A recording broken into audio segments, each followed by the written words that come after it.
সাহাবীদের উদ্দেশ্যে প্রিয় নবীর নসিহত। মদিনার নীরব রাত। মসজিদে নববীর আঙিনায় সাহাবীরা গোল হয়ে বসে আছেন। চারদিকে প্রশান্তি, হৃদয়ে ঈমানের আলো। প্রিয় নবী সাল্লাল্লাহু আলাইহি ওয়াসাল্লাম সাহাবীদের উদ্দেশ্যে বললেন, হে আমার প্রিয় সঙ্গীরা, তোমরা একে অপরের প্রতি দয়া করো। যে মানুষের উপর দয়া করে না, আল্লাহ তার উপর দয়া করেন না। সাহাবীদের চোখ ভিজে উঠল ভালোবাসায়। তিনি আবার বললেন, তোমাদের মধ্যে সেই ব্যক্তি উত্তম যে তার চরিত্রে উত্তম। মানুষের সাথে হাসি মুখে কথা বলা এটিও সাদকা। নীরব পরিবেশে শুধু ঈমানের শব্দ। দুনিয়া একটি অস্থায়ী পথ।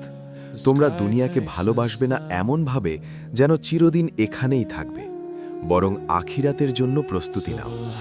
সাহাবীরা বললেন, ইয়া রাসূলাল্লাহ, আমাদের জন্য দোয়া করুন। তিনি দুহাত তুলে দোয়া করলেন, হে আল্লাহ, আমার উম্মতকে হেদায়াত দাও, তাদের হৃদায়েত তাকুয়া দাও, তাদেরকে সত্যের ওপর অটল রাখো। মসজিদ ভরে উঠল আমিন ধ্বনিতে। এই ছিল প্রিয় নবীর শিক্ষা, ভালোবাসা, দয়া, উত্তম চরিত্র ও আখিরাতের প্রস্তুতি।